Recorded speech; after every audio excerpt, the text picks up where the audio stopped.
Good morning. This is Father Stephen Kelly from St. John's Church in Detroit. And we're continuing our series of daily morning meditations where we generally look at one or another of the lessons that are assigned for morning or evening prayer, what is known as the Daily Office Lectionary. Today for Saturday, let's take a look at the lesson that's assigned for morning prayer from St. Luke's Gospel. We are, let me double check here, we're on chapter number 9, beginning at verse number 28. Chapter 9, beginning at verse 28.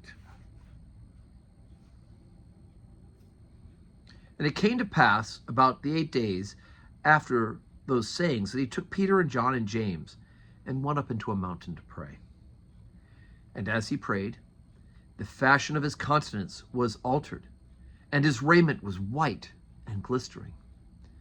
And behold, there talked with him 2 men, which were Moses and Elias, who appeared in glory and spake of his demise, which it should accomplish at Jerusalem. But Peter and they that were with him were heavy with sleep. And when they were awake, they saw his glory and the 2 men that stood with him. And it came to pass, as they departed from him, Peter said unto Jesus, Master, it is good for us to be here. And let us make 3 tabernacles, one for thee, and one for Moses, and one for Elias. Not knowing what he said. And while he spake, there came a cloud, and it overshadowed them, and they feared as they entered into the cloud. And there came a voice out of the cloud saying, This is my beloved Son. Hear him. And when the voice was past, Jesus was found alone. And they kept it close, and told no man in those days any of those things which they had seen. Okay, so this is known as the Transfiguration. The feast day for this is August 6th. A couple of things to point out about. For us, now 2,000 years later, we read and hear the important parts that make sense to us. The fact that we can see his glory, the fact that he is dazzling white, the fact that God speaks to him. Those things kind of touch us right away as modern people.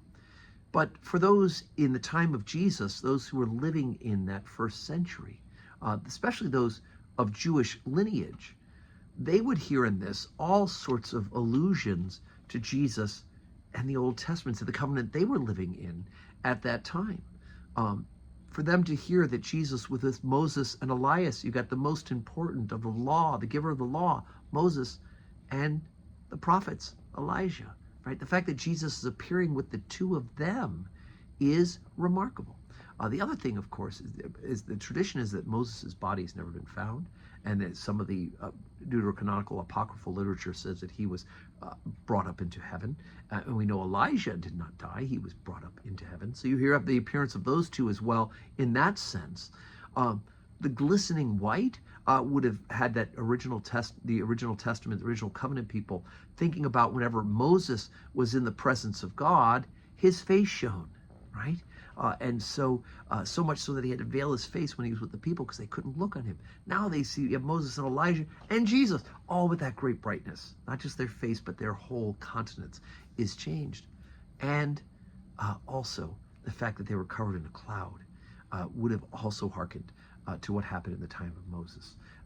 Whenever God would speak, they would be enveloped in that cloud of glory. So all these things, which we find really amazing and awe-inspiring, means something even deeper for those who were living in that original covenant between the descendants of Abraham, Isaac, and Jacob, the people of the Jews, and of course Jesus as the fulfillment. So we read those things through the eyes of the apostolic fathers, through the eyes of those who would have been there at the time of Jesus, as well as what it appeals to us today.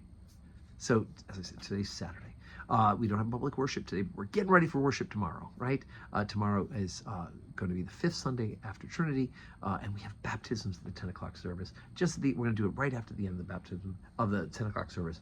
We have the pre-baptisms. It's very exciting. So I hope you'll be joining us, 7:30 morning prayer, or 8 o'clock Holy Communion, or 10 o'clock Holy Communion with the baptisms afterwards, or 5:30 evening prayer with a chance to receive communion as well. Pick a service or 2 and join us for worship. And God willing, we will see you in church tomorrow.